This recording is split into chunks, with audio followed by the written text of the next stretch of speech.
사건이 제대로 되고 있겠거니 그냥 신뢰하면서 지켜보는데 나중에 형은 막 이만큼 나오고 그때 가서 후회해서 아 1심 때 변호사 선임을 잘못했다. 뭐 아무 소용이 없어.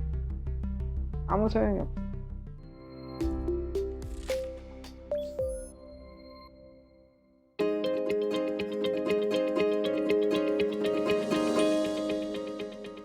내 변호사님이 어떤 일을 하는지도 모르는데 그걸 어떤 기준으로 변호사님이 일을 한다 안 한다를 평가할 수 있을까요?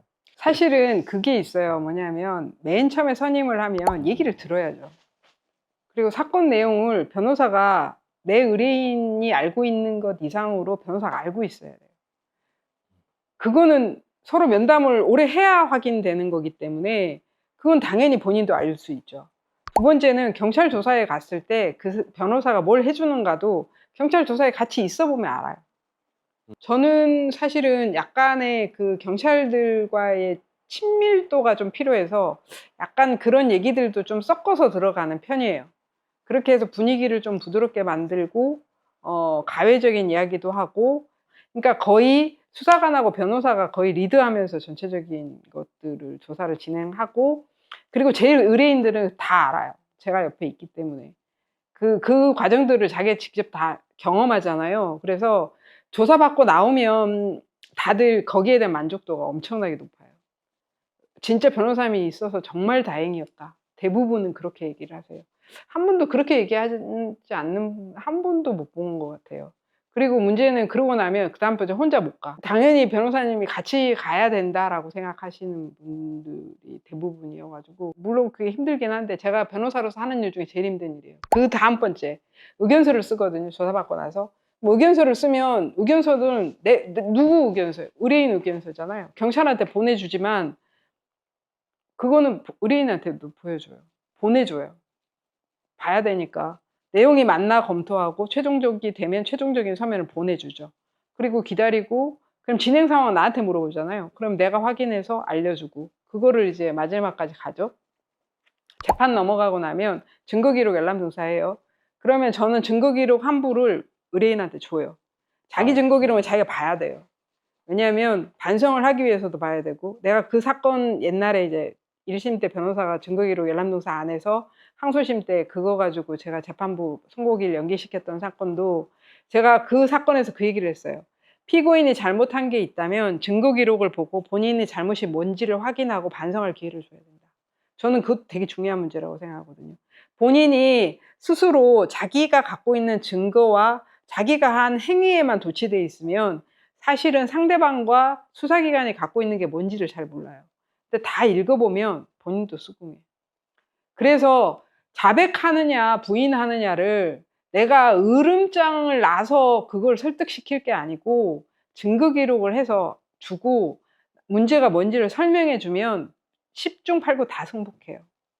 그럼 제가 얘기하는 방향대로 재판해요. 그럼 보면 되잖아요.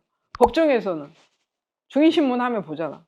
내가 증인신문을 어떻게 하는지 일반인들이 모를 것 같아요? 아니에요. 다 알아요. 증인신문이 제대로 됐는지 안 됐는지 옆에 있는 피고인이 더 잘 알아요. 그리고 나서 의견서 쓰잖아요. 판사님하고 얘기하죠. 그거 보면은 뭘 하고 있는지가, 그러니까 여러분들이 변호사를 선임했는데 그 변호사가 뭘 하고 있는지를 모르잖아. 그거는 아무것도 안 하고 있는 거예요. 모르는 게 아니고 안 하고 있는 거라. 안 하고 있어서 내가 모르는 거야. 내가 모르는 게 아니고. 하는데 어떻게 모를 수가 있어요? 그거를 같이 해나가는 사람이 변호사하고 피고인인데 피고인이 모르면 그건 문제인 거지. 뭘 하고 있어도 잘못하고 있거나 안 하고 있거나 둘 중에 하나겠죠. 그러니까 나는 항소심에서 피고인 만나면 물어보거든요. 증거기록 있냐고. 증거기록 갖고 있는 사람 한 명도 본 적이 없어요. 제가 지난번에 유튜브 찍을 때도 제가 그 얘기 했었어요. 제가 유튜브를 찍는 목적 중에 하나가 많은 사람들이 변호사를 선임하면 어떤 서비스를 받아야 되는지에 대해서 알 필요가 있다. 본인들이 형사사건이 있잖아요. 그러면 1심에 들어가잖아요. 그러면 나는 그 증거기록을 100% 확보할 수가 없어요. 신청하면 검사는 반쪽만 주니까 안 되거든요. 그럴 때는 변호사가 있으면 100% 받을 수 있단 말이에요. 그 증거기록을 본인이 반드시 봐야 돼요. 뭘? 1페이지부터 끝까지. 그 기록이 아무리 많아도. 그게 그 선임비 안에 포함되어 있어요. 기록 열람등사 비용까지도. 물론 그게 한 7, 8천 페이지 되면 저는 비용 좀 달라고 하긴 해. 비용 좀 달라고. 그게 그 7, 8천 페이지 되잖아요. 그럼 직원이 한 일주일은 가서 열람등사를 해야 돼요. 그거 다 지우고 이름 지우고 하고 이거 하려면 그럼 우리 직원은 일주일 동안 아무 일도 못 하잖아요. 그럼 최소한 우리 직원한테는 뭔가 뭘 줘야 되지 않아요? 너무 고생하는데 그 비용을 받아서 주는 거예요. 직원한테. 복사는 내가 하는 게 아니니까 우리 직원이 고생하는 거니까 그렇게 해가지고 한 벌 그냥 그대로 사무실에서 다 복사해서 그냥 안겨주거나 아니면 한 번에 못 갖고 가면 나눠서라도 주거나 그렇게 해요. 그러니까 여러분들이 변호사를 선임하셨으면 그 변호사는 내가 아는 뭔가를 해야 돼요. 의견서를 쓰면 나한테 보여줘야 되고 그 변호사가 의견서를 안 보여주잖아요. 의견서가 자신이 없는 거야. 그렇잖아. 그게 뭔 비밀도 아니고 그걸 왜 안 보여주겠어요. 당연히 보여줘야지. 뭘 빠진 게 없나. 내 의뢰인이 하고 싶은 말 중에 빠진 게 없나 봐야 되잖아요. 사실관계가 잘못됐을 수도 있잖아. 소비자가 똑똑해지면 물건이 좋아질 수 있어요. 그죠? 당연해요. 변호사를 선임할 때 정관이고 뭐고 걔가 정관이면 내가 도대체 걔가 내 사건을 바꿔주려면 돈을 얼마나 줘야 바꿔줄 수 있을까요? 저는 그거는 정말 환상이라고 생각합니다. 환상이라고. 그게 중요한 게 아니고 본인이 요구를 하고 요청을 하고 얘기를 해서 변호사들이 움직이게 해야 돼요. 그리고 그런 변호사를 선임하셔야 변호사들이 그렇게 바뀌어요. 형사사건은요, 일반 변호사님들이 어떻게 생각하시냐면, 자금 회전을 도와주는 사건이라고 생각해요. 빨리 끝나잖아요. 그러니까 돈이 들어와서 빨리 회전을 하는 사건인 거지. 근데 무죄를 다투는 사건이 있죠. 한 1년은 싸워야 나와요, 무죄는. 한 1년 정도. 누구도 쉽게 너 무죄 이거 안 해준다고요. 증인 다 불러야 되고요.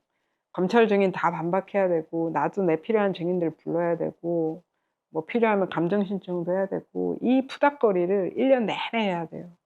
사실 참 저는 그거 할 때 그 비용 내가 이 비용으로 이걸 참 머리 나쁘다 이렇게 생각하면서 하긴 하는데 그렇게 자금 회전이 쉬운 사건이 아니에요. 제대로 하려면. 그리고 여러분들이 그렇게 하셔야 변호사가 그렇게 되겠죠.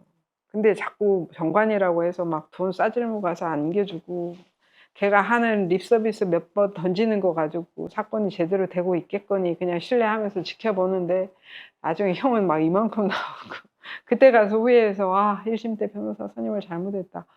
뭐 아무 소용이 없어. 아무 소용이 없어. 그 변호사한테 돈도 받아낼 수도 없잖아. 그잖아요. 안 주잖아.